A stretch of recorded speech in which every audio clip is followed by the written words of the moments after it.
Do you think there's power to just one-on-one conversation, or Biden sits down with Zelensky and Biden sits down with Putin, almost in person? Because or maybe I'm romanticizing the notion, but having done these podcasts in person, I think there's something fundamentally different than through a remote call, and also like a distant kind of recorded political type speak versus like man to man. So I'm deeply afraid that Putin outplays people in the one-on-one scenarios because he's done it to multiple presidents already. He gets in one-on-one scenarios with Bush, with Obama, with Trump, with Biden, and he seems to be a very canny operator and a very sort of hard-nosed operator in those situations. I think that if you were going to do something like that, like an actual political face-to-face summit, what you would need is for Biden to first have a conversation with Zelensky, where Zelensky knows what's going on, so he's aware. And then Biden walks in and he says to Putin on camera, here's the offer. Let's get it together. Let's make peace. You get to keep this stuff, and then let Putin respond how Putin is going to respond. But the big problem for Putin, I think, and the problem with public facing fora, maybe it's a private meeting. If it's a private meeting, maybe that's the best thing. If it's a public facing forum, I think it's a problem because Putin's afraid of being humiliated at this point.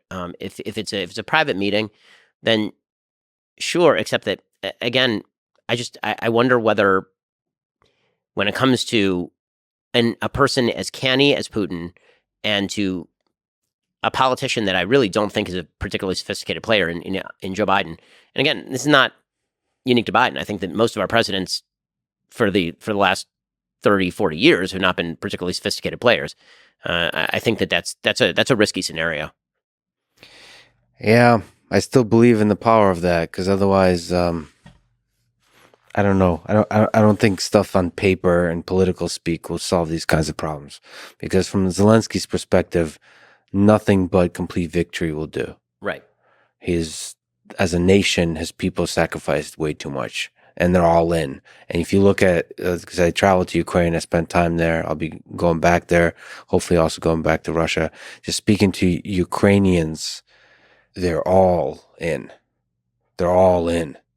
Yeah. Nothing but complete victory. Yep, that's right. And so for that, the only way to achieve peace is through like honest human to human conversation, giving both people a way to off ramp, to walk away victorious. And some of that requires speaking honestly as a human being, but also for America actually not even America, honestly, just the president be able to eat their own ego a bit and be the punching bag a little, just enough for both presidents to be able to walk away and say, listen, we got the American president to come to us.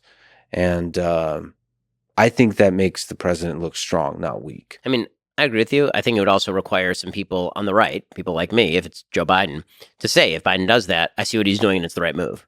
Right? I think one of the things that he's afraid of, to steel man him, I think one of the things he's afraid of is he goes and he makes that sort of deal, and the right says, you just cowered in front of Russia, you just gave away Ukraine, whatever it is. But it's going to require some people on the right to say that move is the right move, and then hold by it if Biden actually performs that move.